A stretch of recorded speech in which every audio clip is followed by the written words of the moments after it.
All right, good afternoon, everybody. Welcome to Walks from Wall Street. Apologize for being late, but I did have some work to attend to. So it's going to be a relatively short stream tonight because we are running late, but we are going to talk about some things. Okay, so obviously today, the biggest news for the economy is that President Joe Biden announced that he will forgive about $10,000 in federal student debt for most borrowers, fulfilling a campaign pledge and delivering financial relief to millions of Americans. Now, I believe it goes up to about $20,000. So we'll go into it, all the specifics. But I think there's some things that were missed here. I think there was a big blunder. You know, I understand that people need relief. I understand that people need help. But I also understand the other side of the equation where some people will be saying, well, why should we cancel the student debt when I did the right thing? I worked my way through college. I paid off all of my student loans. So why should I have to pay for somebody else's? And I get that, and I totally understand that.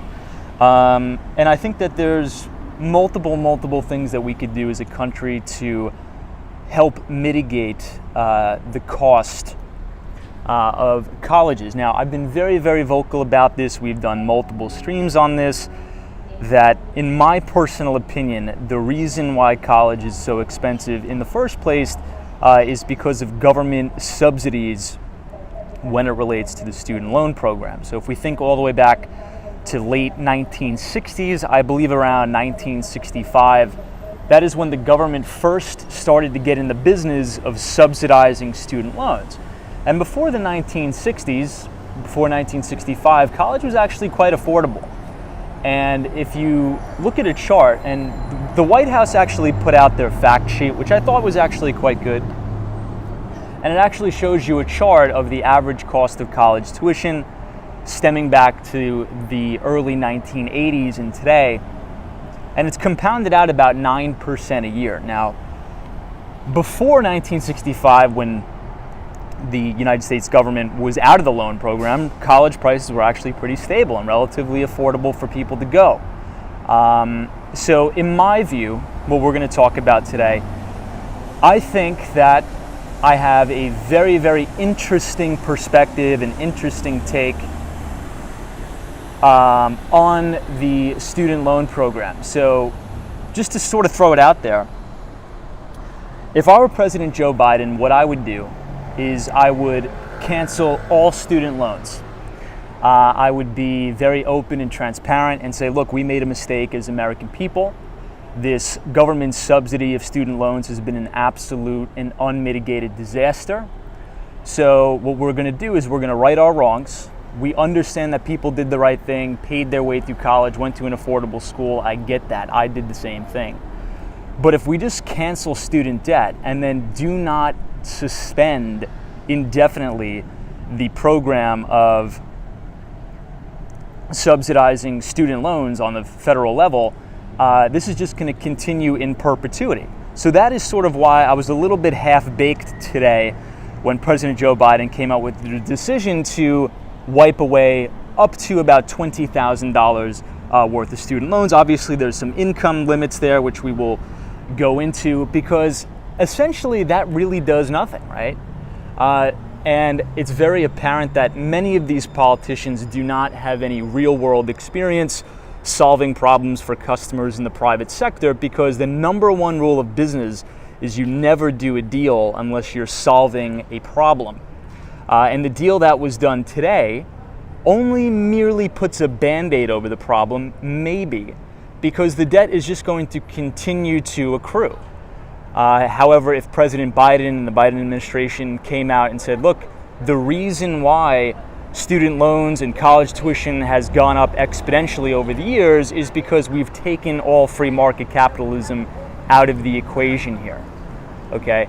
If I can get a loan and it's guaranteed by the government, there's no incentivization for the particular college to reduce prices, right? You know, if I walk into a university, they could set the price of whatever they want because they know the students are going to get the loan. So we'll talk about that tonight. Also, some big movements in the bond market. So that 10-year Treasury note is now back above 3%. We need to be watching this. We need to be cognizant of that.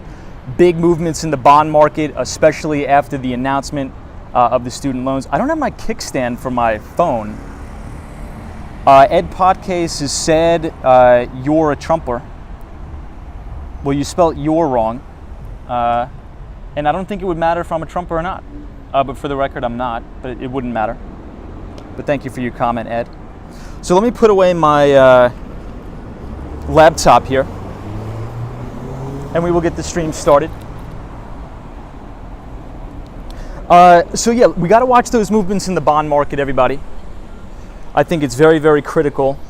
The number one thing I always say is if we want to know where the stock market is going, we need to keep our eyes peeled on the debt market.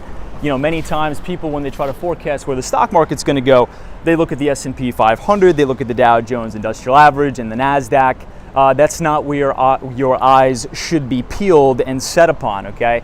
Because if you think about it, the stock market is a mere derivative of the debt market, okay? The stock market derives its value from the bond market. And today we saw a massive move in that 10-year U.S. Treasury yield.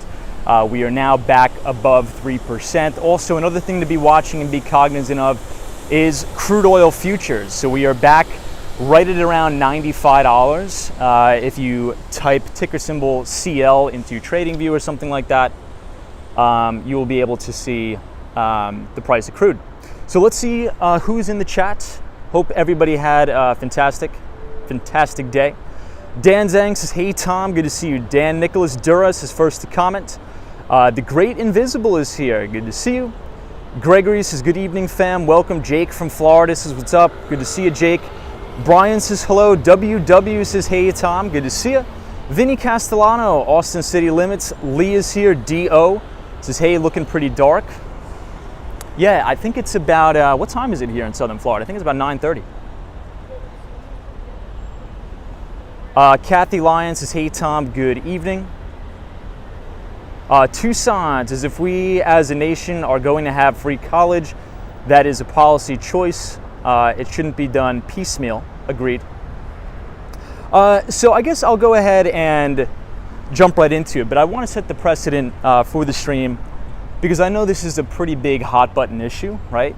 So the only ask that I have, and I think this is a pretty reasonable and rational ask, I have a difference in opinion, you do. You don't need to be commenting in the chat, Trumper or Biden lover, all this stuff. Quite frankly, I just don't have the patience for it tonight. So, fair warning. So, in my opinion, I think we may be buffering. Let's see. So, in my opinion, I think everybody agrees as a nation that it is an absolute travesty and, in my opinion, a crisis what has been going on in terms of the price of a college education with all of these student loans. I think Democrats and Republicans could agree with that. I agree with Elizabeth Warren when she says this is an absolute disaster as a nation, and it is a big black mark on America that we've gotten into this mess. You know, if you look at other countries around the world, they don't have this problem, right? Of students going into hundreds of thousands of dollars worth of debt in order to try to get an education to better their life, right? I think that's a really, really horrible thing.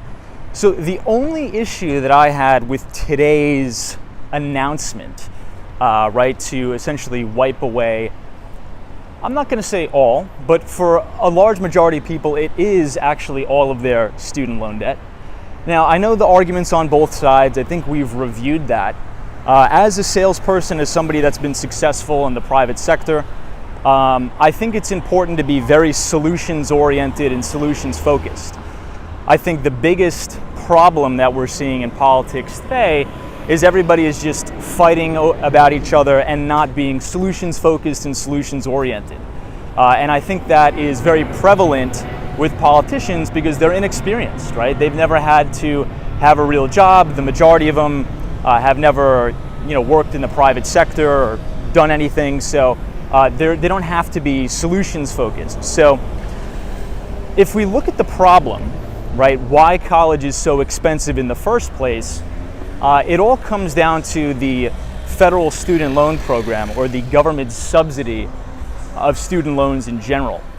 So if you take a look back to about 1965, and now you guys can correct me, I'm not sure the exact date. I was at work all day and didn't really have time to look up the exact date, but I believe it was right around the mid-1960s is when the government started to get involved in subsidizing student loans or guaranteeing student loans. So why is that an issue? And is it just a mere coincidence that the cost of a college education has gone nearly parabolic, compounding out 9% annually since roughly about 1980? That just happens to coincide with the implementation of the government subsidized student loan program. Now, the reason why it's a problem is because if we think about how credit works or loans work in the first place, if I walk into a Ford dealership and I'm 18 years old and I want to buy a Ford F-150 that's going to cost me $65,000 and I need a loan. You know, I want to amortize that cost over the course of however many months. Well, they're going to ask me for income verification. They're going to ask me for my credit report and my credit score. And obviously, if you're an 18-year-old kid, you probably don't have those things, right? So the lender would never write the loan because you have no assets, you have no collateral, nothing to post. So the problem with making loans readily available to 18-year-old kids and 17-year-old kids is, number one, they don't really understand the ramifications of the loan in the first place, right? I would even argue that many guidance counselors throughout high school and the like could potentially be misleading students into taking on debt that they know that they can never pay back. They don't understand the interest or the amortization calculator on these particular loans. So oftentimes when somebody takes out a student loan, let's say if they take out a $10,000 loan, later on in life, that loan will balloon to maybe $30,000 or maybe $25,000 due to the interest compounding. And many people, when you're 17, you don't really understand this concept. But the overarching theme here, in my opinion, that I think that the government needs to address is when we've had government subsidized student loans, this has stripped all free market capitalism out of the college business. And yes, I call it a business. And the reason for this is because colleges have no incentive to lower prices. They are actually incentivized to raise prices. You know, they could raise prices to $70,000 a year. And even if the students don't have the money to pay for the college education, they are guaranteed to get the loan from the federal government, and the federal government will never default on their loans. So this is allowed to happen is colleges, the administration staffs balloon, unnecessary cafeterias. You see some of these colleges, you know, I played college soccer myself. We would travel all up and down the East Coast, and some of these colleges were absolutely gorgeous. Multiple dining halls, multiple athletic stadiums, sports trainers. It's almost like an adult daycare. So what this has allowed colleges to do is to get into a competition with each other to attract students at any cost. And there's no ceiling on their budget because they could just keep raising tuition every single year in perpetuity because there's no limit to the amount students can borrow, right? So if you strip the free market capitalism away from the college business, again, as I call it, colleges are literally incentivized to continue to raise prices. So I know I'm talking a lot. I'm going to get to the chat here in a minute, but here's what I actually propose. And I understand that it could be a little bit controversial. Everybody has a differing opinion, and I do respect everybody's opinion. I do. But it's nice that Joe Biden and the administration canceled student loans for some particular people up to $20,000. I do agree that's going to provide much needed relief. However, as a solutions-oriented person, right? Let's say if you come from the private sector, maybe you're a salesperson or an engineer, that's not really solving the problem, right? Because more and more students every single year are going to be going into the college education system and taking on more loans and accruing more debt. So what I propose is you need to take drastic measures, or I say it's either you go all or nothing. You can't sort of be half-baked here, because if you're half-baked, half the country is going to be upset, half the country is going to be happy, but if you go all in, half the country is going to be upset and half the country is going to be happy anyway.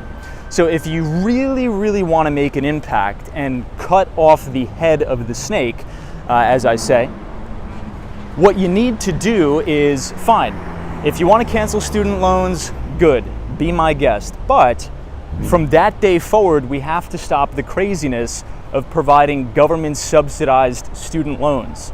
And you have to set the precedent that it's going to be difficult.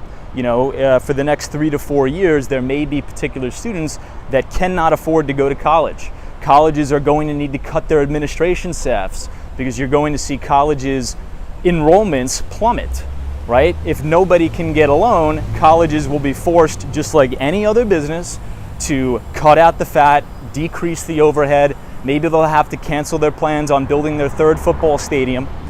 But the real reason why college is so expensive in the first place is because, again, like I'll say, the government is in the business of subsidizing those particular loans. So I just wanted to throw out my thoughts. I'll read some of the comments here in the chat. But it's a beautiful night here in downtown Miami. Mike C says, all you're doing is transferring the debt from the individual to the taxpayers. Yeah, and look, Mike C, to your point, there's no right answer here, right? It's sometimes I think we just need to come to terms with, we made a mistake as a country, right? The government made a mistake with subsidizing all these student loans, and we need to accept it. We need to say, look, we made a big mistake, but if you don't do anything about it, nothing's going to change. This debt is going to grow into the multi-trillions, okay? In 20 years, this debt is going to be $20-30 trillion. So I think we need to do something, but I also think you need to address the problem why college is so expensive in the first place. But who knows?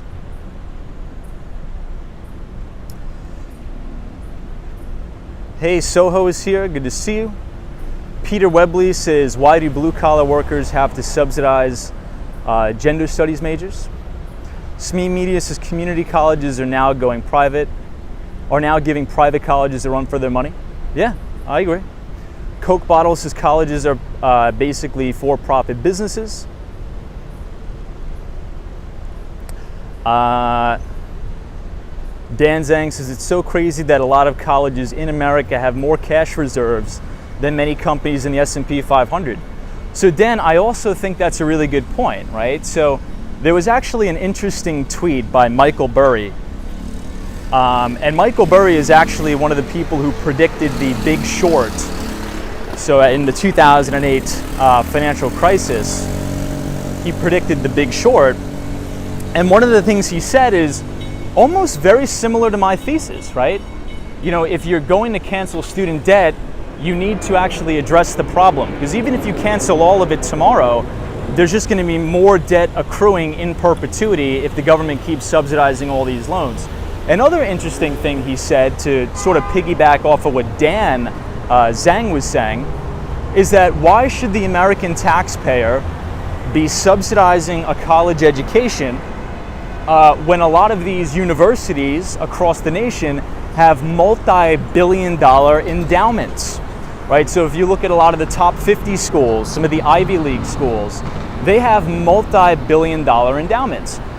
So to me, if you want to talk about corporate greed, if you want to talk about, you know, companies in the S&P 500 raising prices, passing it off to consumers, and they're greedy, you know, many of the administrators at these colleges are sort of being a little bit, I don't know, I'd say hypocritical, because if you are a school and you have a multi-billion-dollar endowment, why would you be allowing your prospective students to be taking out hundreds of thousands of dollars sometimes in student loan debt to attend your college or university? Shouldn't you be setting aside particular funds in your endowment to go towards covering the cost of education? I think that may be a good idea. I think that's actually a pretty good idea.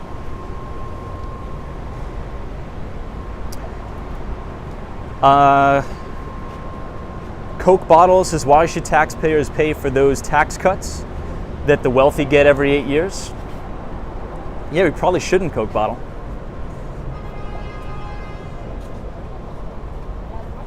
Pilot 11 says, Tom, what are your thoughts on the SPX Q4 recovery and earnings? So earnings actually hasn't been bad. If you've been watching Walks on Wall Street, oh man, we got another boat coming over. We'll see the thing coming up. Earnings have actually been okay. In some select sectors, there's been some margin compression there. But earnings, at some of the major tech companies have actually been quite strong, to be honest. Caution, the bridge is preparing to go up. Please go beyond the gates. Thank you. I think we're gonna see the bridge go up here. Hey, Mike Skate TV, good to see you. Hey, Harry says, I had a state scholarship because of the high SAT score. Nice, man, that's awesome. Zach Drew says, a Texas university has an endowment as big as Harvard. Because of oil investments, Harvard is against oil. So here's another one of my ideas. So obviously during times like this, I've been seeing on Twitter, everybody fighting, right? The Republicans are blaming the Democrats are blaming Republicans, but I see very, very few solutions being proposed. So if we don't want to abolish government subsidized student loans altogether, maybe we could propose something like this, and let me know what you guys think. Maybe we could propose a particular situation where if you go to college or attend university to acquire a specific type of degree that is in favor or that we really, really need. So for example, let's say if you study computer science, let's say if you go for engineering or any sort of STEM degree, well then maybe you can qualify for the government subsidized student loan. However, if you want to go spend, $50,000 a year on an English degree, well maybe you shouldn't be able to qualify for the government subsidized student loans. That is one of the things that maybe could be an interesting proposal or proposition. Maybe we could do it something on a merit basis, right? So if you want the government to subsidize college education, maybe we should be doing it in select, targeted, specific majors and verticals. I think maybe that would be a possible solution as well. Oh, let's see this guy coming through here. Hey, English, this is good evening from Brazil. Good to see you, English. Welcome. Dan Zhang says it's kind of bonkers that Harvard has more cash reserves than Starbucks. I know, it's insane. Check out this guy's boat here, man. Crazy.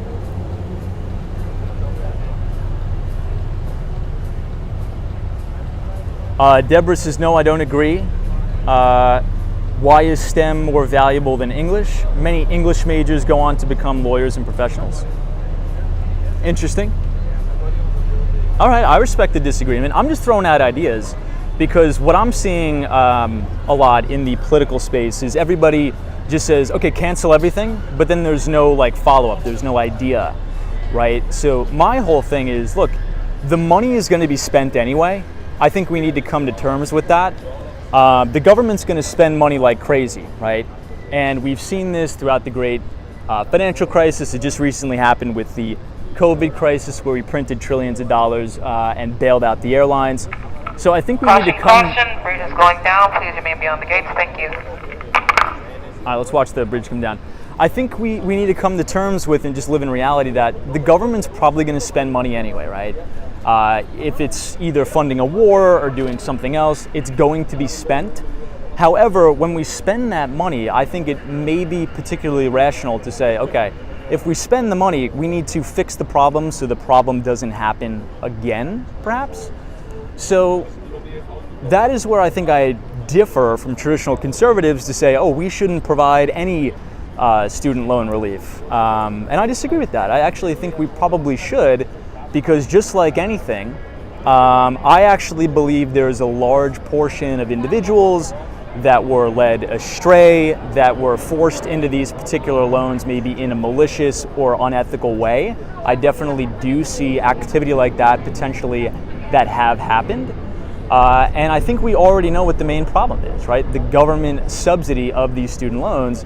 So I think if we inject free market capitalism back into the system and say, look, we'll wipe the slate clean, everybody can admit we did something wrong, we made a mistake as a country, but going forward, we can't be doing the subsidy anymore because the debt is just going to rack up again, and again in perpetuity. Hey, Gary is here. Says, while I was in school, I flunked Spanish, math, and science. So I believe the only class I actually failed was Spanish, but the reason for that is because they had this attendance policy, and I would often miss class because I was working and things like that.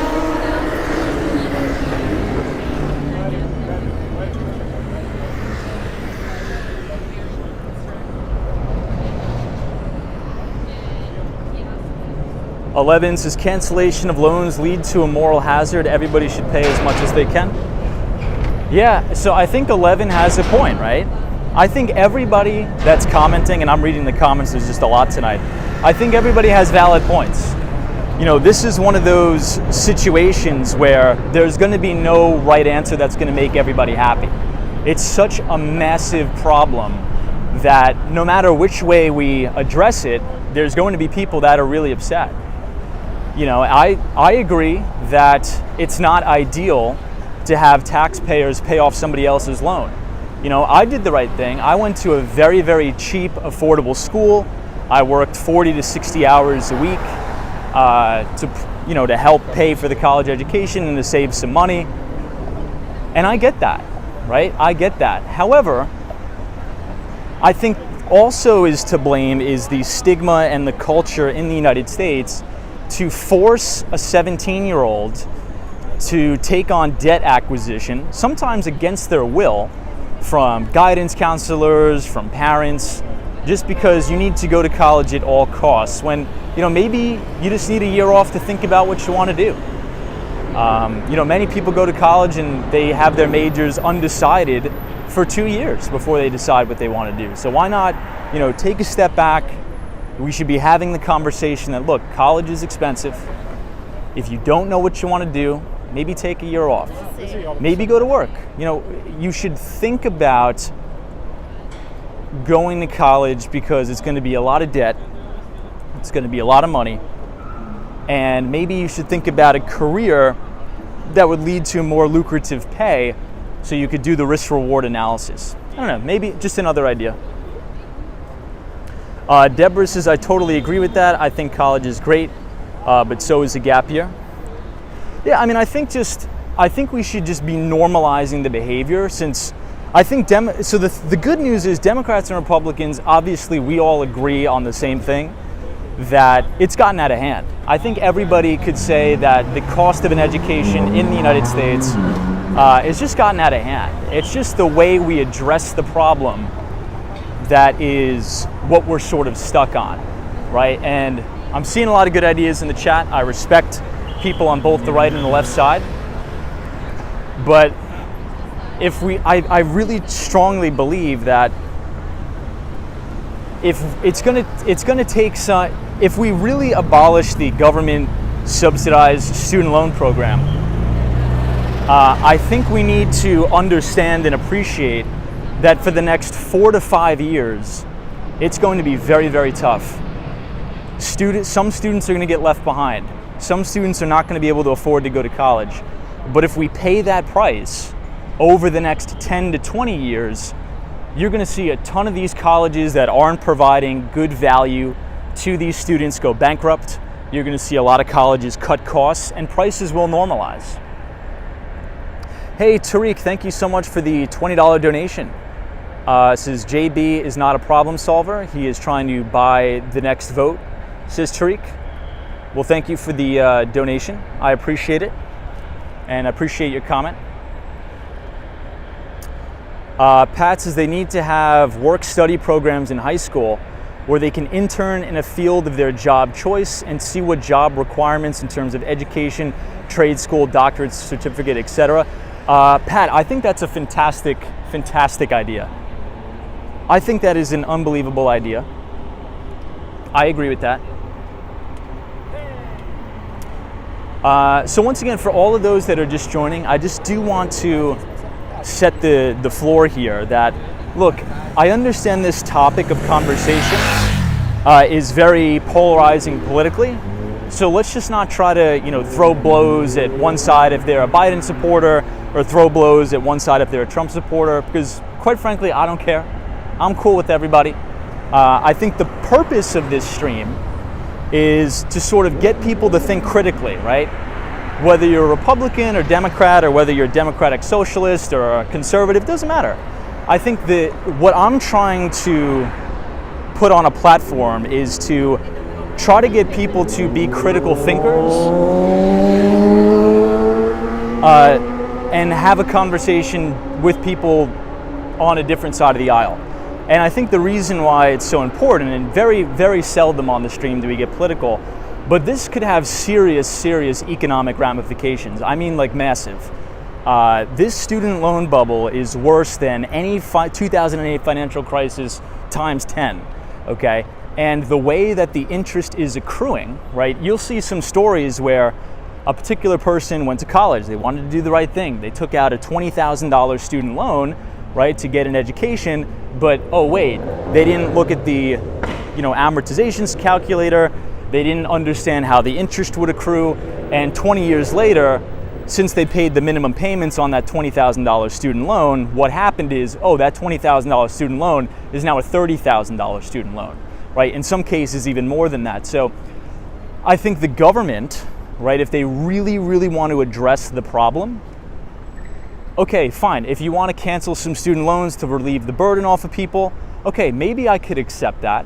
But you also need to, in tandem, educate the populace about what a loan is, potentially.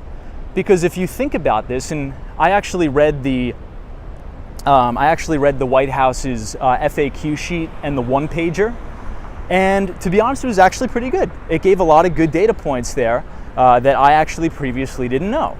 So if you look at the demographics of the people who have really, really gotten screwed here with a lot of these student loans, it was effectively impacting minority communities. So, and I was doing some research. There was a lot of, articles on both sides, New York Times, CNN, Fox Business, where they were interviewing particular students that said, I was never explained any of the criteria of this loan. I was duped into getting it. I didn't understand the interest rate. These were people that were trying to loan shark me into things. So I think those wrongs need to be righted. I think that's extremely unethical. And if you come from a situation where maybe you're the first in your family to go to college, well, obviously you're not going to be as educated on the cost of college, what loans to take out, because you don't know. You're the first in your family to go to college. So if you want to absolve debt, you need to also back it up with a solution to stop it from happening in the future. And that's where I think the Biden administration's plan is lacking. Okay, it's great that you want to help out lower and middle income people that have student loans. I actually agree with that. However, I just think we need one extra step to say, okay, we're wiping these loans away from these people, but then we're not going to do anything. That doesn't really make sense, because let's say if you have a $50,000 loan balance and you are eligible for $20,000 worth of student loan relief, well, the interest is going to continue to accrue on the loans you have, and if you're already in default and you can't make payments as it is, that's just going to go right back up to $50,000 over the next 30 years. So I think this needs to be an additional step, and that's why I'm trying to get the chat to think a little bit critically. But a lot of good things here. I'm seeing a lot of good things.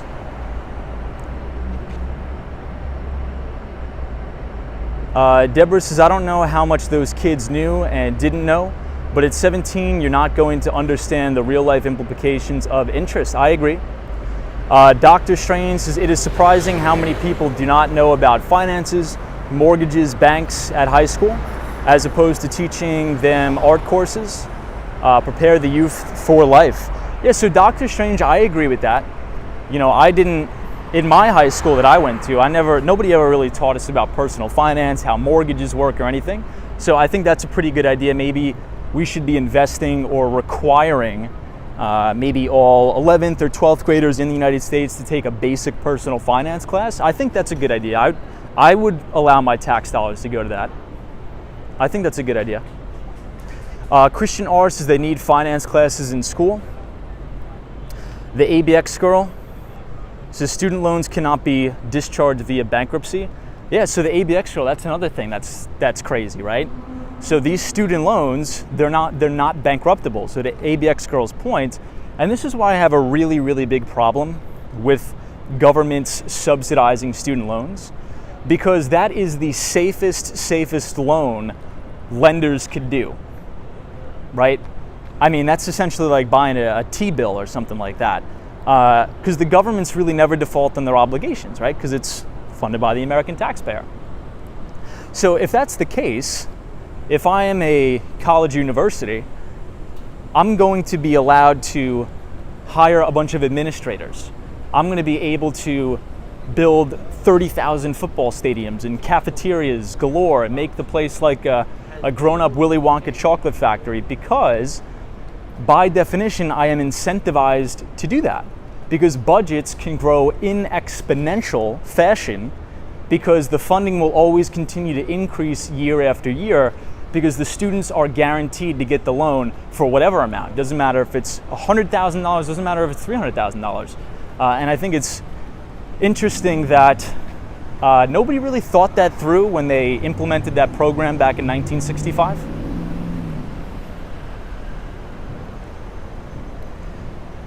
Hey, British Gray is here. Welcome, British Gray. Thank you for joining tonight.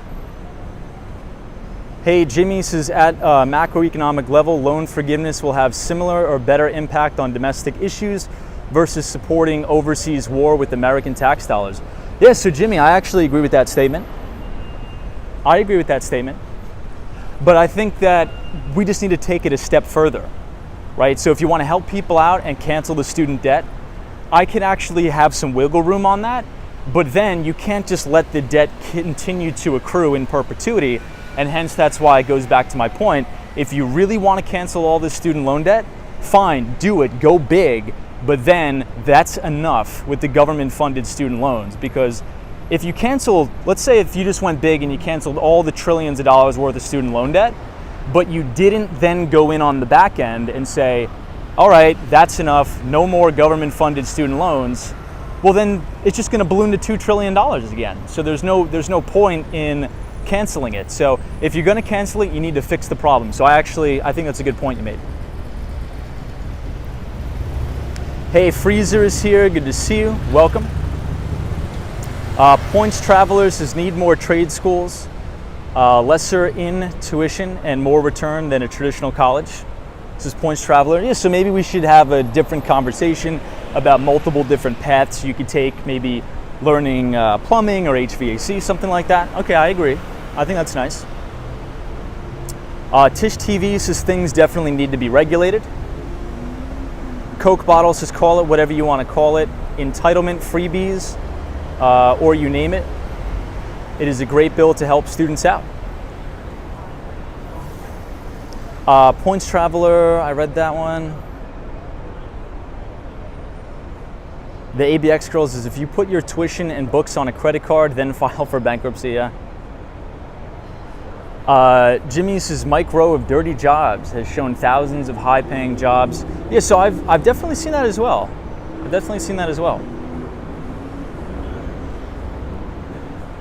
Dr. Strange says, Tom, as a loan officer, it bothers me when my clients have a large home payment as is, a car, credit cards, and deferred or in forbearance student loans. Oh my God. Because I worry how they are going to pay and manage both of them. Yeah, I mean, that's, you're definitely right, Dr. Strange. You're definitely right. And, you know, to Joe Biden's credit, so I want to I've given sort of the things that I disagree, but during the White House's one-pager that they actually gave out, there was some good information in there, so I will give credit there. We agree, because I actually talk about this all the time on the stream. Crippling student loan debt is one of the number one reasons why people feel nervous or have cold feet to start a business or to buy a property, right? Because they feel bogged down and weighed down by the student loan debt. So I agree that we need to solve the problem, but I think we just need to sort of cut the head off the snake and stop the loans from accruing. Hey, Teresa Diaz, thank you so much for the $5 donation. You are very kind, and I appreciate your donation.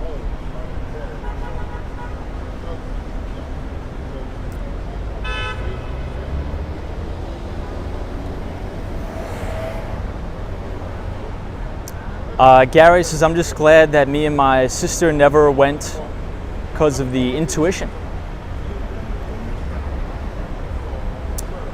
English says, I think the parents shouldn't push their kids to get a degree as fast as possible. It takes time to know what you want to do for a living. Yeah, that's a fantastic point too. That's an absolutely fantastic point. Yeah, I think it's been quite stigmatized in the United States, hasn't it? You know, that if you graduate high school and you don't enroll into a college immediately, then you're a loser or something like that. But that's not the case. I mean, I would rather try to figure out what I want to do, maybe go work for 2 years and then make the decision if you want to take on the debt. I think that's a good point. Charlie Richardson says, starting this channel was a great idea, Tom, many benefits.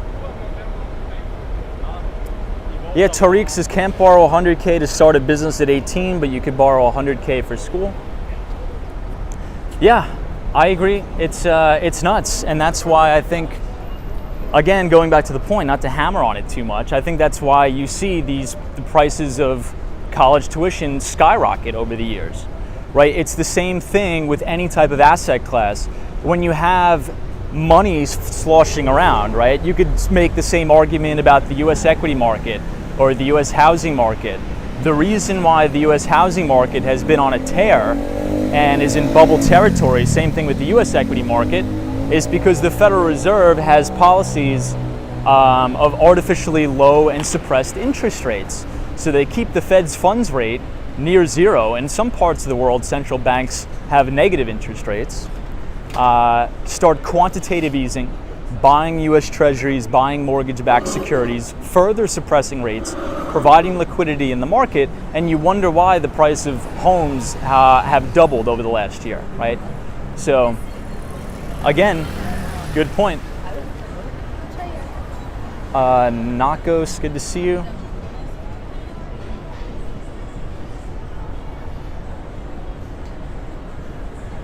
Oh, Tish TV says, Tom, my sister did an ancestor DNA test and we found out we're 40.2% Sicilian.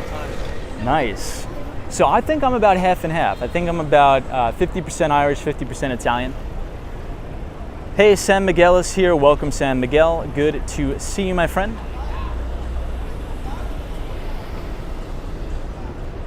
Ryan Royal says, this topic also highlights the fact that society has put college education on a pedestal. It implies that just a high school diploma isn't sufficient to get ahead in life. Yeah, so Ryan Royal, what I will say is I think college education is important. So here's one of the last things I'll say. If you look back throughout any piece of infrastructure throughout history, every single thing has been disrupted before. The only thing that is yet to be disrupted is college. So back in the 1960s, what was the value proposition of attending university? Now, again, I want to be clear, I'm very, very pro-college. But back in the day, colleges had all the libraries, right? They had all of access to all of the information. That's changed now. I mean, you can pretty much get any college textbook, teach yourself anything with the internet. All of the information is located on a centralized database via the internet. Now, I understand if you want to be a doctor, you got to go to college. If you want to be an engineer, you got to go to college. But generally speaking, I think that the structure of college should be reformed for a modern day environment, right? So in my opinion, when I went to college, I actually oftentimes found my time being wasted. So I went to college for criminal justice and I minored in economics and I took some forensic accounting classes. And the only times that I was mentally stimulated was when I was in my core classes, right? But they make you spend 60 college credits on nonsense, quite frankly, right? Like drama classes, one of my friends took a wine tasting class, and I get those things can be important, right? To build, different experiences, I get that, but those should be optional. I think nowadays with readily available access to the internet, I think students by and large should only be required to take the specific courses they want and bypass all of the electives. I do not think that is money well spent or time well spent having to be forced to take an elective. Now, if you want to do it, by all means. I just don't think we should be forced into doing it. So here's another example. I think everybody, and I'm only a couple years out of college, so when I went to college, my first year of college was absolutely nonsense. I took English 101, I took just basic mathematics, and I'm like, this is all the same stuff that I learned in high school. Okay, I took Algebra 2 and Trigonometry in high school, and now I have to take it again in college. Why am I taking English 101, right? And what happens there is there's a value disparity that happens. Do we really think that an English 101 class at Miami-Dade College is any different or any more valuable than an English 101 class at Harvard or Columbia University? Probably not, but the prices are so egregiously different, right? So why should I pay $8,000, $9,000 for an English 101 class at Harvard, but I could take the same English 101 class at a community college for like $500? I don't know, a lot of interesting things. I think it's very ripe for disruption. English says, hey Tom, that's so true. I left college for that very reason. Many contents that sometimes has nothing to do with the major. Yeah. I mean, that was the thing that frustrated me the most. And, me being from New York, I didn't have the luxury of going to, a private school and partying and staying in the dorms and playing beer pong and all that nonsense, right? I went to the City University in New York. And for any New Yorkers that are in the chat, you'll know that 99.9% of the students that go to a CUNY school, they go to school and they go home and they go to work. Because many times these students have to work to help their parents pay the rent, right? To keep the lights on. So that's a very, very real scenario there. So the only class that I actually failed in college was a Spanish 102 class. Okay, and the reason why I failed it wasn't because I was stupid, wasn't because I was dumb, wasn't because I was acting up in class. I got almost 90s and 100s on all of my tests, but the teacher failed me because I was absent more than 5 times. Now, I wasn't absent 5 times because I was smoking weed or I was hungover. I was going to work. I worked in Lower Manhattan. 82 Wall Street was my office. I worked right on Wall Street. And I worked for a major telecommunications company. And when I was 20, 21 years old, I was making $130,000 a year in sales as an account executive. So what I was arguing to the teacher is, why would I quit my job where I'm making $130,000 a year as a 20-year-old to take a Spanish 102 class when I'm not even going to learn the language?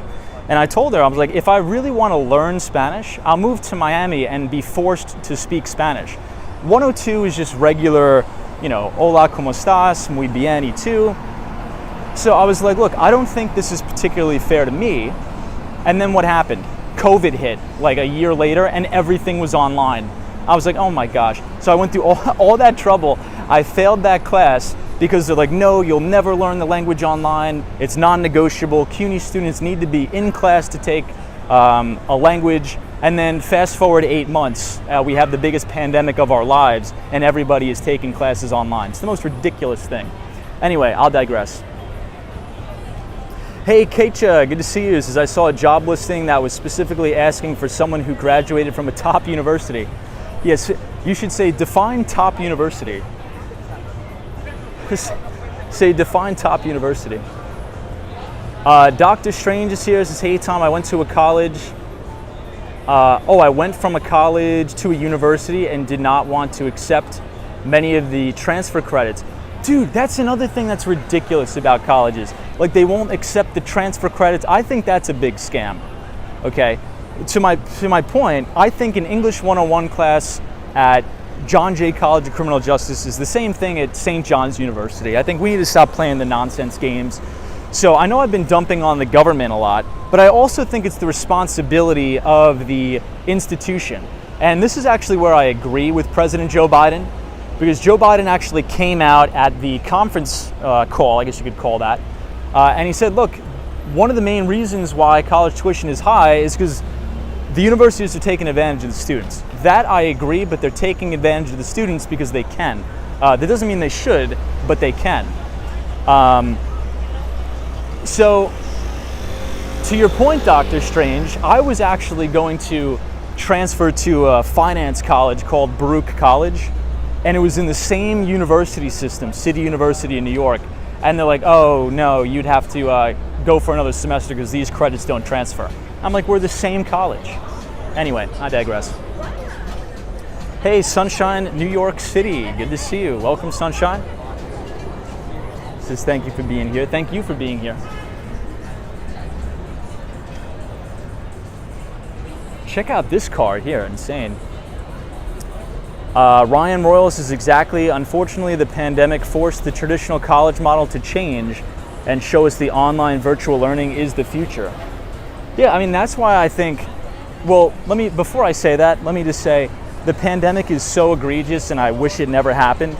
It affected many people's lives for the worse, and a lot of people got sick and a lot of people died, and it's horrible. I wish it never happened, but there were some positives that came out of it, right? And I think over the next coming years, we're gonna start to see colleges reform the way they teach students. You know, one of the crazy things is I had a buddy that was a senior in college, and they said that they were charging him the same amount of tuition to take classes online than to take classes in the classroom. I mean, I don't think that's fair. I think if you take an online class, it should be less expensive than in person. I mean, the value is totally different, but anyway. Mike C says most of my community college credits transferred, but this was the late 70s. Yeah, now things are terrible. Stephanie Stanley says, hey Tom, everybody is responsible for their own debt. English says, English is my second language. I learned by myself, only chatting with foreign friends online and watching videos like yours. Wow, dude, that's awesome, man. I'm happy being able to understand you and participate on the chat. Dude, that's awesome, man. Congratulations on that. That's an inspiring story, dude. That's awesome. That's awesome. Brad's Brains is in high school. I moved from Mississippi to Iowa, and Iowa didn't take the Mississippi credits. Wow. You had to graduate a half a semester late because of that. Yeah, so I think the good news, everybody, in the overarching theme, I think there's going to be a ton of disruption that's going to be coming down the pike, specifically with colleges and universities. I think the pandemic has really taught people that you can pretty much learn everything that you learn in college through an online course, maybe through an accredited college or university. But I think you don't necessarily need to go to college for 4 years to get the degree. I mean, from my experience going to college, I think a lot of the stuff that I did, I could probably compact that into maybe a year and a half or 2 years. And I think that's even being conservative. If I only took the classes that I wanted to take, I could have banged out my entire college career in a year and a half. But I had to take English 101 again. I had to take, you know, drama. One of my friends took a wine tasting class. Yeah, SoCal's certificate programs are really good. Certificate programs are really good. Hey, Dusty Cole says, hey Tom, I went to Florida State, a few community colleges. and the University of Arizona, where it was $1,200 a semester in-state. Oh my God, dude. Think about that. $1,200 a semester? That's what it should cost. You know, I think there's some colleges now where, you know, it's over $20,000 a semester, which is nuts.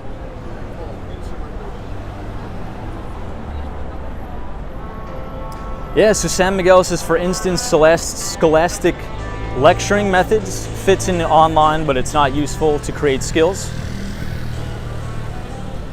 Hey, Jimmy is here. Says, Tom, I find that taking advantage of online resources such as Coursera, dude, Coursera is fantastic, or even YouTube, and one will find that college is way unnecessary in many ways.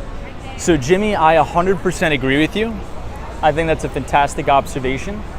Like, look, I think with anything, businesses get disrupted. What? Colleges or universities are next in line to get disrupted, in my opinion. I'm not sorry for pushing you. Think about any sector. Think about any type of technology. Every single industry, bar none, has been disrupted. Why should colleges be different? Okay, I think we should be able to distribute coursework online and remotely. I think students should be able to pick and choose the specific topics that they want to learn about. And also, you know, not to blame everything on the governments here, I think the corporations need to take part in this. I think everybody now understands that you don't need to take 120 credits of nonsense to be able to qualify to get a job, okay? And companies are starting to realize this. I think now the hiring process should be reformed. Let's say if you want to be a computer scientist, data scientist, software engineer, I think you should be able to take 10 or 20 classes and then put them on your resume and tell the employer, hey, I took C++, I know Python, you know, whatever, Node, C#. Give me the test, I could do the job, right? You don't need to waste all this excess cash on English 101, on Spanish 101 if you don't want to. And I think that's coming. I think the good news is companies like Coursera, even companies like LinkedIn that are giving these certificate programs, they're going to disrupt the industry. So I think all good news. Hey, Google says, agreed. I had to take so many gen ed courses to graduate. So Google, you guys want to hear the funniest story? So I know I told you guys about the Spanish 102 class, but I'm going to tell you in a different story that it's going to make your jaw fall on the floor. So I'll tell you that story right now. So you guys know I played a sport in college. I played soccer. I was a college soccer player. But I wasn't allowed to graduate if I didn't take a gym class.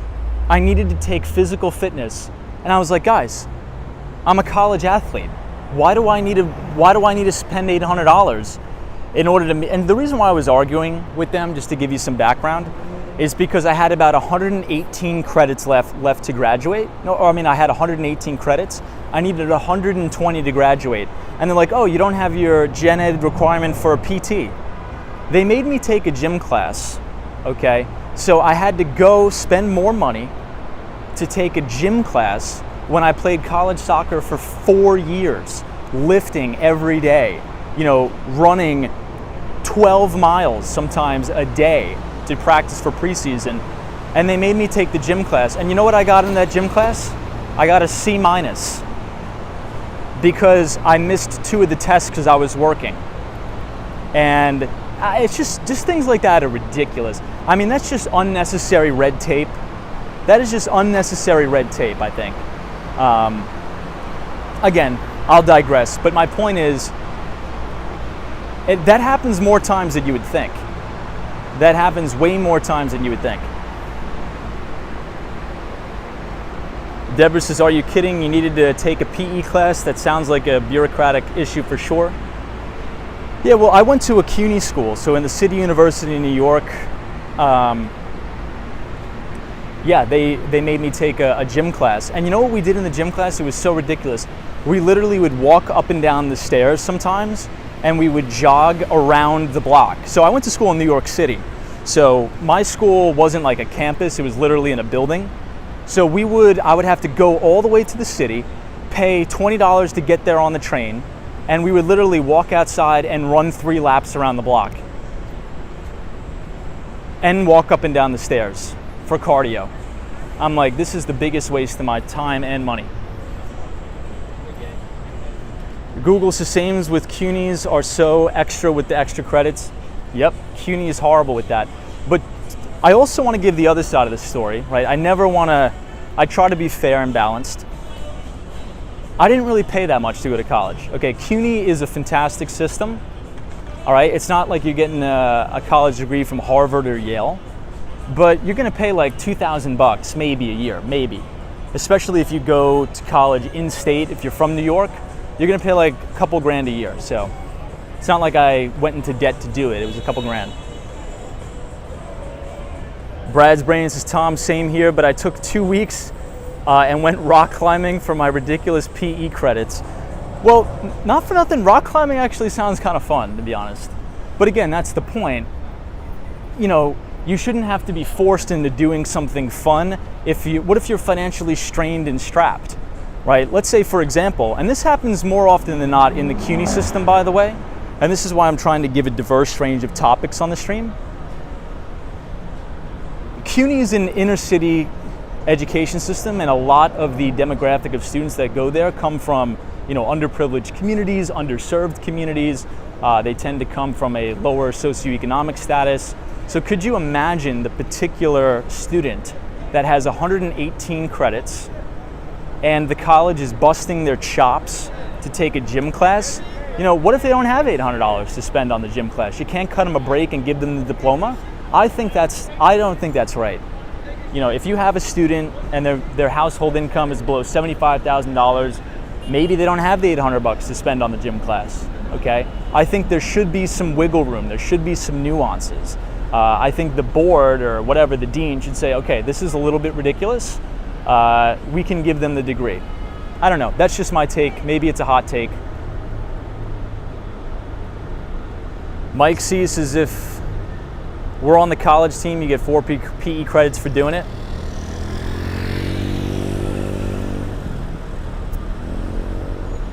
Hey, Styles says, I leave for Miami tomorrow morning. Awesome. Hopefully you have a fantastic time in Miami. Lucas Rojas says, repeal the federal student aid and you'll see tuition drop in a heartbeat. Lucas Rojas, that is probably the comment of the night, my friend. I agree. I mean, that's what we've been talking about all night. I mean, if you want to cancel student loans, you gotta fix the actual problem. And the problem is the government since 1965 has subsidized all of these student loans. So if you're gonna cancel the loans and not cancel the program of government subsidy, well then the loans are just gonna run right back up, right? People don't understand that. You could cancel trillions and trillions and trillions of dollars in student loans that may help the people that have existing loans, but what are you just gonna do? The same thing and issue more loans on the back end? That's craziness. We need to stop both. We need to put a stop to everything. So I agree.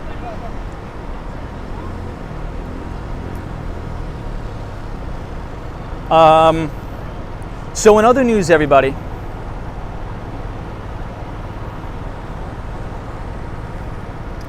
have you guys been watching the bond market?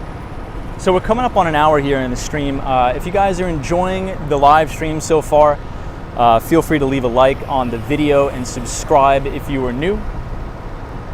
But have you checked out the bond market? So today we had a big move in the bond market. So look at that 10-year US Treasury yield. We are now once again back above 3%. And crude oil is actually getting a pretty nice bid here, back over 95. So is this a coincidence that we announced this student loan forgiveness program and the bond market is kind of throwing a little hissy fit? Does the bond market think that this particular bill is going to be inflationary? I don't know. I think it's important that we look for it and we watch it, because if we want to know where the stock market is going to go, we need to watch the debt market, okay? The stock market derives its value from the bond market or the credit markets. And we've explained this a couple times before. This is the Lucid Motors. I'll show you guys the Lucid one. We've explained this a couple times before, but if you think about a big enterprise software company or a tech stock or a SaaS company, oftentimes a lot of their earnings will be priced well into the future. okay? And when interest rates are artificially suppressed, or when rates are low, those future cash flows are actually worth quite a bit. However, as interest rates start to ratchet up, you need to apply a different discount rate. So as rates are higher now, the present value of those future earnings are now worth less. And that usually creates a sell-off in those particular markets. So ever since January, we saw tech stocks getting clocked, a lot of the SaaS companies with very, very high revenue, high beta, but few earnings presently. We saw them sell off quite a bit as well. So I think it's important to be cognizant of that, everybody. Keep your eyes peeled on that US 10-year Treasury yield. Obviously, we have a yield curve inversion. Friday is going to be very important. I'm going to try to set up a dedicated live stream so we could watch our good pal, Fed Chair Jerome Powell, speak live at Jackson Hole. That is going to give us a pretty good insight if the Fed is going to continue with their hawkish talk, hawkish policies of raising interest rates. Are we going to get a 50 basis point rate hike? Are we going to get a 75 basis point rate hike? We should find out which way it's going to go on Friday as Fed Chair Jerome Powell gives his keynote speech at Jackson Hole. I'm going to try to live stream that with everybody. Hey, Joe C says electrical cars. Good to see you, Joe C. Welcome. This car across the street is kind of cool as well. I like it.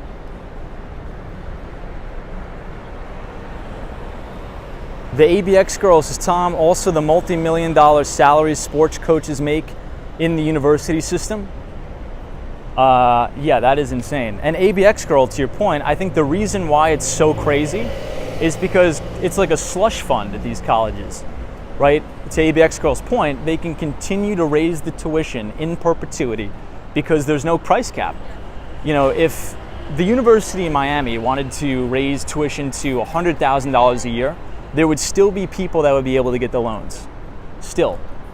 Yeah, which is crazy. And then in case they can take that money, build new sports stadiums, pay college athletes millions of dollars, it's just gotten out of control. So I agree. Zach says it's getting back in line with the Fed is all. It's 2 ahead. This is Zach Drew. Good to see you, Zach. Dr. Longus is Rolls Royce. Oh, was that a Rolls Royce? That's what it was? Hey, photos from around New York. Good to see you, my friend. Deja Vu says I-bonds are questionable. So correct me if I'm wrong. I believe you're only allowed to purchase about $10,000 worth of I-bonds. Is that correct? I think, and again, please don't take this as any sort of financial advice. I believe if you have multiple companies or multiple LLCs, you can purchase an I-bond for each different business, I think. So if the loans are printing at 9%, or the bonds are yielding 9%, you know, and you have, let's say, 20 different businesses, I think you could buy an individual bond under each one of those businesses. I think that's the case. Hey, Austin's is going by the water tonight. Yeah, we're gonna head there right now. Good to see you, Austin. Welcome.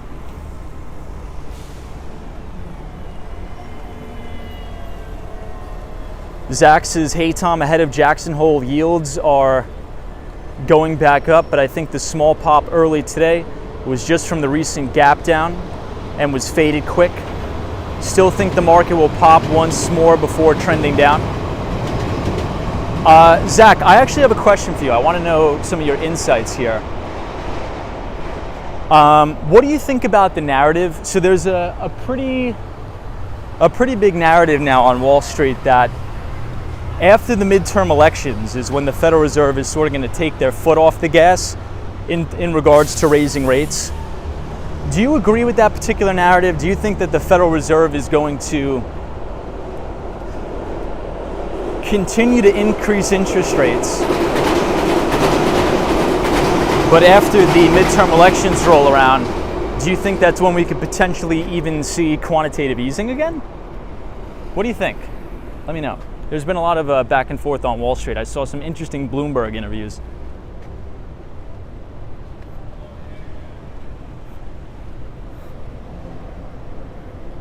Hey, Cindy Foley is here. Good to see you, Cindy.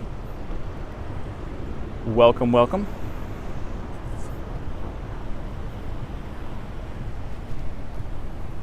Wow, check out Miami Tower. Looks beautiful in the distance here.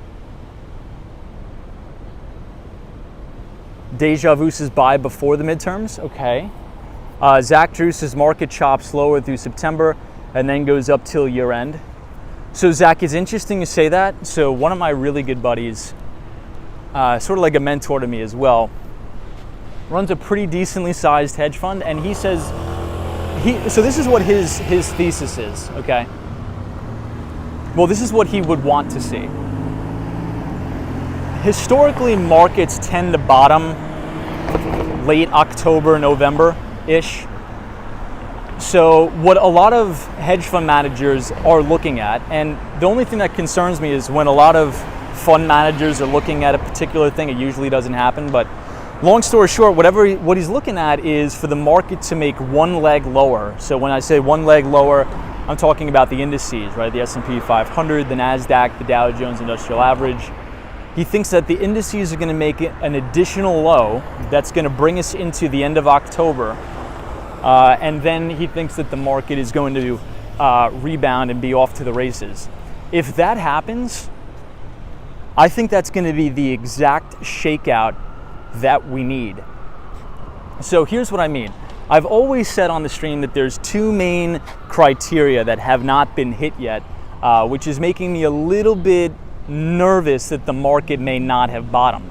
So let's review those two things really quickly. Number one, the CBOE volatility index, which is the VIX, never really sort of had that big blow off top or never really blew up like it has done in previous market bottoms. So if you think about what happened in 2018 when the stock market bottomed on Christmas Eve, you know, the VIX, I think, went all the way up to 65. Look where the VIX was in 2020 when we had the COVID crash. I think the VIX got up to 80, which is where it was during the 2008 financial crisis. The VIX hasn't really exploded, which sort of, to me, signals complacency in the market. Okay, that's number one. Number two is the put to call ratio has been pretty chill, pretty mellow. So usually when you see the market stacking the put side of the market, which is betting on the market going lower, that's usually when there's extreme fear, extreme panic in the market, in which case things will turn. We haven't even seen that so far. It appears that a lot of institutional investors are just bearish on the market, but they're not showing that. They're not really showing that through their actions. They're not buying insurance. They're not buying puts. Yeah, I mean, those are just the only main two things for me. And we really haven't had the Redditors crowd blow out yet. So all like the meme craziness hasn't really died down. So I think those guys need to be wiped out before we can go on to new highs. But who knows? Maybe the low is in now. Wow, guys, check out this view. What do you guys think of the clouds over Miami tonight?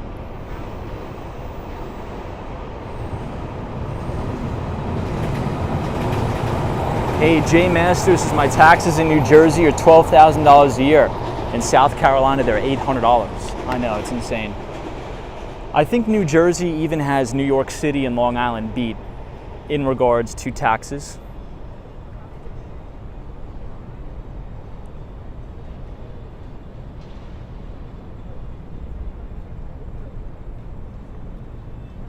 Hey, Matthew P is here. Says, howdy, Tom, old chap. Good to see you, Matthew. We are standing at the Miami River Greenway right now. It's a beautiful, beautiful night. Andy is here. This is a beautiful view, Tom. Good to see you, Andy. Welcome. So I think this is the Bright Line rail, where the Bright Line comes over. Hey, parking full time is here. Good to see you. Yeah, this is an amazing, really, really beautiful view. And the good thing about tonight is the humidity is actually broke too, so.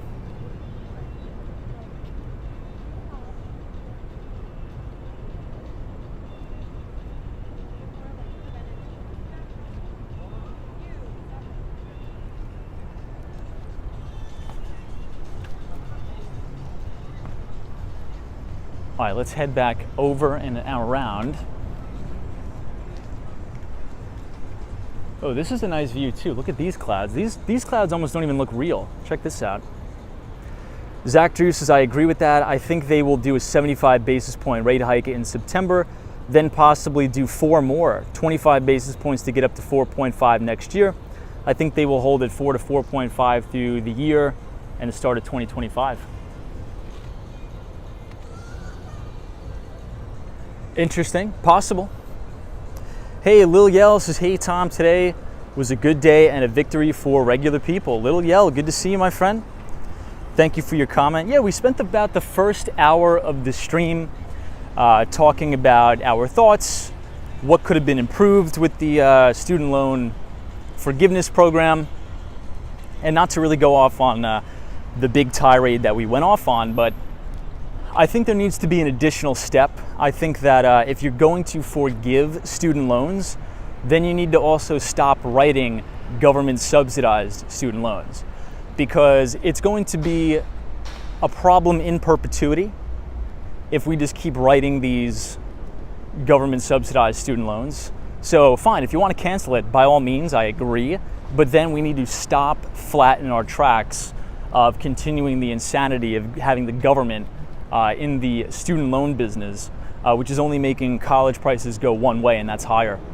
But yeah, I agree. I mean, anybody who's watching the chat or anybody who knows somebody who's had, these student loans forgiven today, I'm happy for you. I'm happy. I think that it's going to start you off on a great foot, especially if you have 100% of your loans forgiven. You know, and as we've talked about on the channel before, that is one of the number one reasons why many individuals in America don't buy a house or don't start the business that they've always wanted, right? It was because of the burdenous debt of student loans. But I think we need to take it a step further and figure out how to eradicate those government subsidized student loans. Now, if I had to bet you guys $1 million, I think that this vacant lot is probably going to be developed into some sort of mega tall skyscraper. Let's see what it is. Oh yeah, it actually will. Luxury club residences designed for short-term rentals. Really? Wow. So what is this going to be? This like one big Airbnb? It's called Lofty Brickell. This is actually pretty interesting. I actually want to look into this. Maybe somebody could Google it while we're here. So this is called Lofty Brickell, and it says it is made for short-term rentals. So potentially a lot of the units are going to be acquired, and maybe it'll be like a timeshare type deal where you can live here for 6 months and then rent it out for 6 months. Oh, we can actually read it. Check it out, guys. So it says, furnished penthouses crafted meticulously with the resident's entire experience in mind. Wow. Yeah, so maybe these will be fully furnished. You can't change the furniture. And whenever you want to use it, you could use it, but when you're not here, they rent it out. I think that's a pretty good idea. What do you guys think of that? Thumbs up, thumbs down on that idea? Hey, Dan Zhang says, Tom, my cousin graduated from med school. Her student loan makes my jaw drop. Yeah, I mean, that's another thing that's horrible. I mean, think about this, and I'm actually going to ask a question for the group here.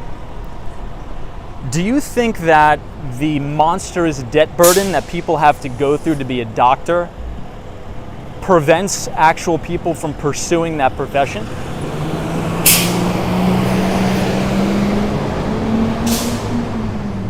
And be honest, and it's not a stupid question because I'm curious. If I had to guess, I would say yes. And if that's the case, I think that's actually a national security crisis. Yeah, you may say, Tom, you're taking it too far. No. If we have a system where it's going to cost you, $500,000 to $1 million to be a doctor. That's deterring people from doing it. That's a national security crisis. That's not sustainable. We need doctors. We need these people. We need to make it easy for them. So, NG says, no, you make it back in 2 years.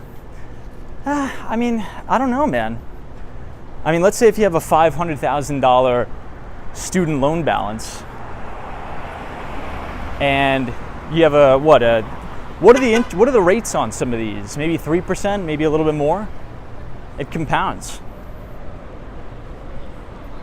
Check it out. Says that's a med school problem. I know an analyst making more work in iBanking firm without the loans. Yeah, teacher shortage as well.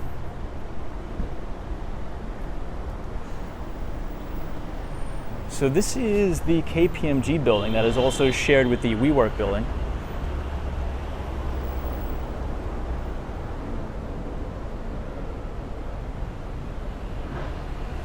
Jay, I've never heard of Joe Noto. I have not.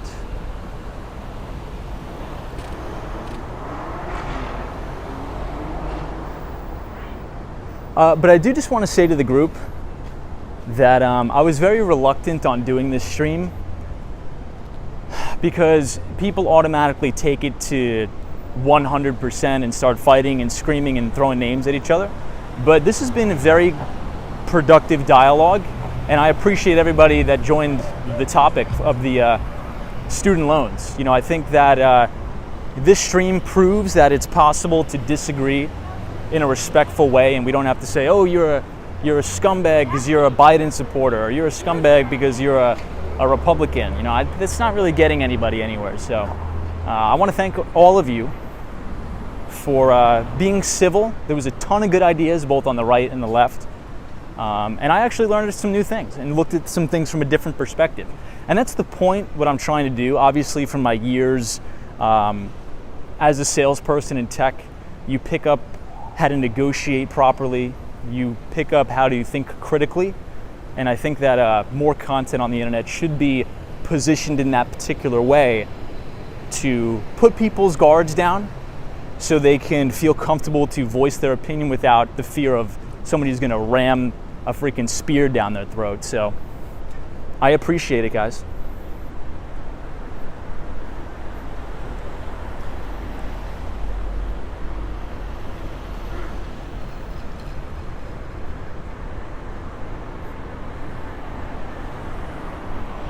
Cooking says, is this the financial district? So we will be in the financial district in a second. Maybe we'll go over there. So this is considered Miami's Wall Street, quote unquote.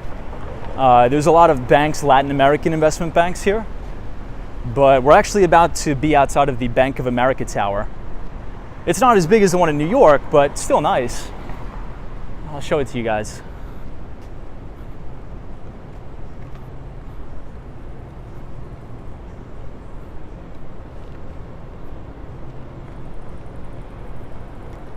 Andy, good to see you. Andy, how's everything in South Korea, my friend?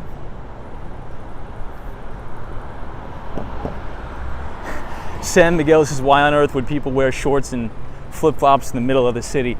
San Miguel, it was crazy humid today. Like crazy humid.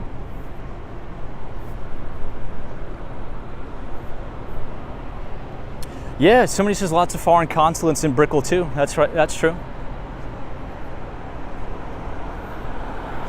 So everybody, just a really quick breakdown.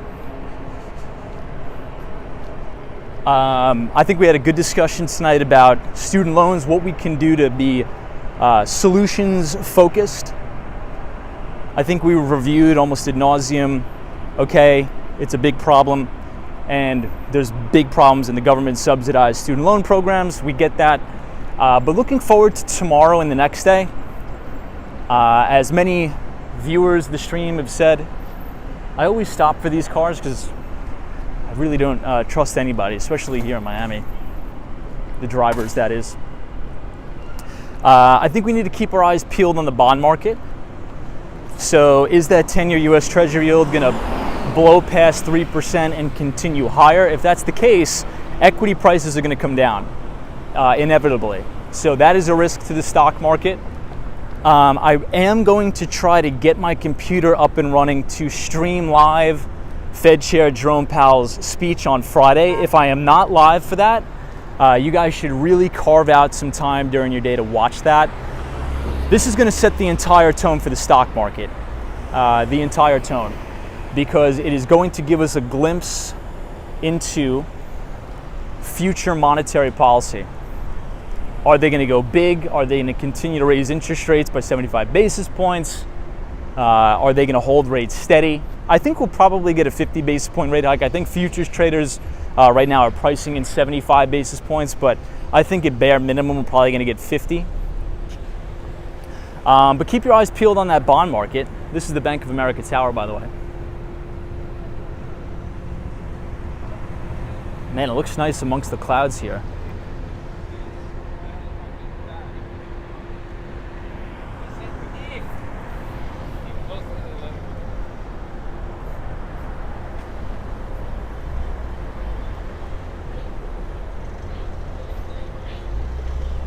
Hey, Teresa Diaz, thank you so much for the $5 donation.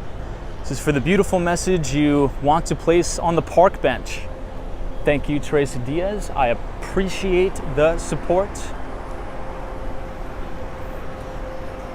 Hey, Nirvana Fan 500 says, hey, Tom, when are you back in New York? So, I'm actually going to be going to Rhode Island. I'm going to be speaking at a healthcare conference sometime later next week. So depending on how that goes, I may make some pit stops to see some clients. But essentially, I'm going to be giving a keynote. So I actually may try to record it. So if anybody's interested in sort of what I do, the products and services I sell, sort of how I give these presentations in terms of maybe a public speaking standpoint or something like that, I'm actually going to try to set up the camera and record my speech. So we're going to be doing a presentation in front of a lot of home healthcare organizations in relation to HIPAA compliance, in relation to electronic visit verification, creative ways that we can increase the experience that patients get in the home. And one of the ways that I've come up with that I think that could really benefit is by giving the home health aide a better experience. I think if you want to give the patients a good experience, patients actually come second. And it may sound a little crazy. You're like, what? Patients come second? Patients should always come first. Well, home health care is actually a very, very contact sport.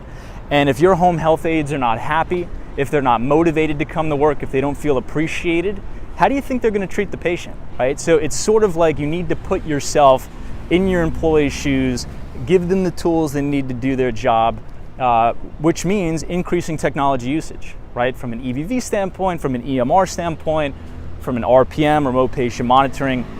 So maybe I'll record it and put it up on the channel. We'll see. So looking forward to that, but a long-winded answer, I should be back sometime later next week, but I may be in Rhode Island though.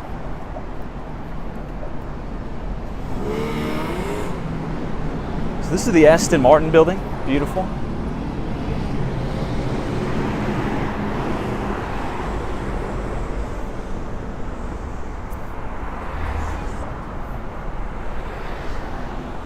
Manshu says, this loan forgiving penalizes people who didn't take reckless loans rather than scrounge together their own money to pay for their kids' education.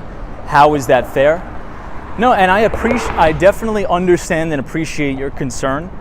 And I was one of those people, right? For full transparency, I was one of those people too that didn't go to a crazy school. I worked my tail off. So I think the theme for tonight, we sort of finished the conversation about it, but you have a good point. I mean, I think there's no solution that's going to please everybody to this, right? There's no solution that's going to please everybody. But I think us as a country, we need to come to terms with we made a mistake. At the end of the day, have you ever heard out of any politician's mouth, we made a mistake? I think you can go back throughout the entire history of America I don't think one politician has ever came up on the podium and said, listen, we made a mistake. And I think that's what we need to be saying right now. We need to be saying, look, guys, this government subsidized student loan program put a lot of people in a lot of hot water. And it's forced a lot of people to make extreme sacrifices just to go to college. Oh, look at these guys.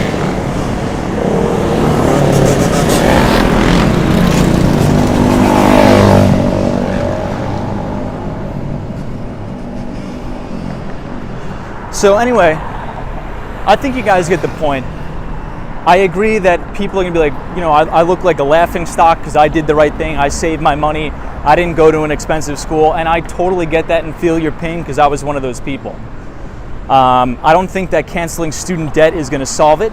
I think you need to focus on getting rid of that government subsidized student loan program, which we've talked about. But I think that's the overarching theme of the stream is think critically, right? The only thing we hear from the left side of the aisle is abolish student loans, but then there's no solution. The only thing we hear from the right side of the aisle is, oh, don't be a pansy, save your money, work 80 million hours a week, don't be a pansy, okay? That's not helping anybody, okay? We need to think critically here to say, we know we have a problem, we've made a mistake, okay? We're the United States of America, we make mistakes all the time. Now we need to course correct. And the course correction is going to sting. It's going to hurt. People are going to feel bad. People are going to get their feelings hurt. But if we continue down this path of subsidizing these student loans, your kids' and their kids' are going to have multi-trillions of dollars worth of debt levels. We need to nip this in the butt and admit we made a mistake. So I respect everybody's opinion about it, and I think we've been given some really good things tonight.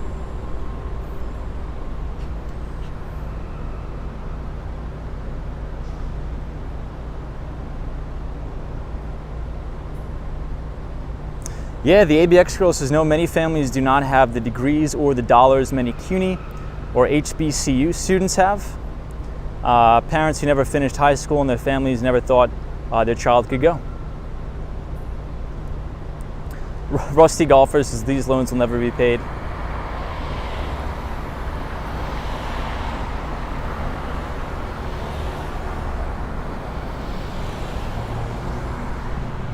Let me see if we can cross the street here.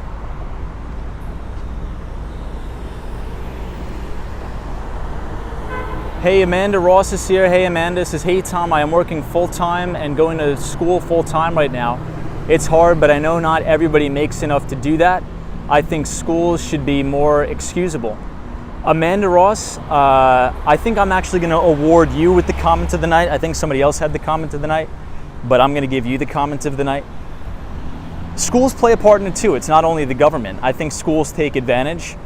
If you just joined the chat, I actually gave my entire story that the only reason why I failed the Spanish class in college was because of attendance. I was working at the time. I was making a really good income. I was working in Lower Manhattan for a major telecommunications company selling into large banks. And sometimes that means I would have to miss class. And since I missed class more than 5 times, they failed me for it. So, yeah, I think now, so here's the good news, and I'll end on this point. I think COVID has really, we'll let that guy go past. I think COVID has really exposed the fact, we'll let that car go past too. I think COVID has really exposed the fact that you can be just as productive remotely, and that is going to severely be extremely deflationary on college tuition, because students are going to realize, okay, I could take a course on Coursera for $50, teach myself how to code. Why do I need to go in school, waste all this time when I could be working a job, getting experience, and I could be doing my education online? So I think that's the good positive that came out of COVID. I always try to be positive and an optimist. I think that's actually a big positive. I think the pandemic has exposed many of these colleges to say, look, we could be just as productive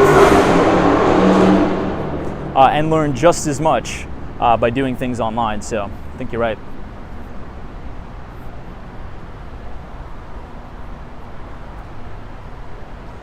Ivory says, let us not forget the vast historical inequalities in the country. Those loans created a lot of opportunities for people of color. I see your point, and I respect it, but I think there's actually an argument to be had that it's caused more pain for people of color. And I think President Biden outlined that really well today. And it's kind of uncharacteristic of me to give Joe Biden a compliment because I pretty much disagree with him on everything. But I think the point he made today about why he is focusing the student debt cancellations on a specific amount of people that make below $125,000 is because about 90% of the people that make below that'll have their student loans be wiped away entirely are people of color. So I would actually maybe give a little bit of pushback and argue that by the government subsidizing all these loans, they've indebted some of these people. So let me just cross here. They've indebted a lot of these folks that wanted to go to college and do the right thing, and now they find themselves in miles and miles of debt.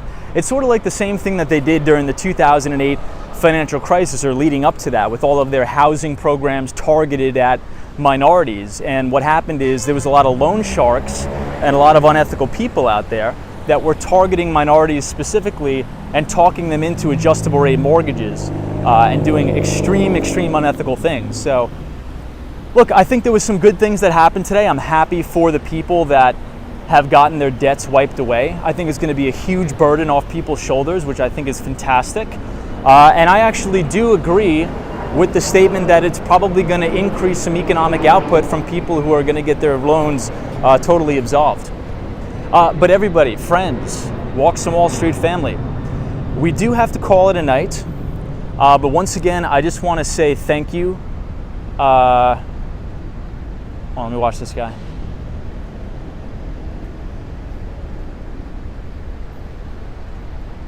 I just want to say thank you for everybody who joined the chat tonight. I know I didn't even want to do this stream, but I thought it was important to sort of talk about the origins of why college costs are so crazy and how it can affect the economy. So I want to thank everybody personally on both the right and the left.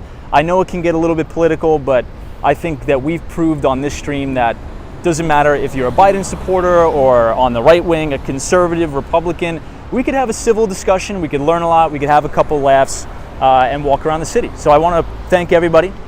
I'll see you guys tomorrow at 8:30. If you're new here, feel free to leave a like on the video and subscribe to the channel if you are new. The LT Prod, thank you. Gary, Mike C, I appreciate it. Joan, thank you so much. Deborah, Western Mass Dave, Paul Tricky, Brian, Mohammed, Charlie Richardson, Fred X, Tariq, thank you so much, my friend, for joining. I appreciate you. Line Sync, Photos from Around New York, Style, thank you. Blake 46, all of our moderators, appreciate it. It's the Mighty Bull. Have a good night wherever you are, because there's always a bull market somewhere and you just need to know where to look. I'll see everybody right back here tomorrow, 8:30 from the Magic City. Take it easy, everybody.